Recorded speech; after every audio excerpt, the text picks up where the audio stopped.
जय गजानना. काल आमच्या त्या लाकूड तोडायला भुलवलं. चल उतर खाली. मालक, मनात अमंगळ आणू नका. मी गजानन महाराजांचा शिष्य आहे. समर्थांचा शिष्य? हो. अरे गजानन महाराज म्हणजे देव अवतारी पुरुष. अरे एवढंच काय, पण त्यांचे शिष्य सुद्धा त्यांच्यासारखेच कर्तृत्ववान आहेत. तू त्यांचा शिष्य म्हणतोस ना, तर या वाळलेल्या झाडाला पानं फोडून दाखव, तेव्हाच मी मानेन. मग मालक, महाराज म्हणजे साक्षात्कारी सत्पुरुष.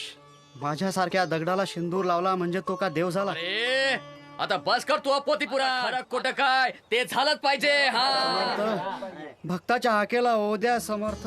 जय गजानन, जय गजानन, जय गजानना, जय गजानन. झाडाला पानं फुटून जय राहिलं ना. गजानन, जय गजानन, जय गजानन, जय गजानन, जय गजानन, जय गजानन, जय गजानन, जय गजानन.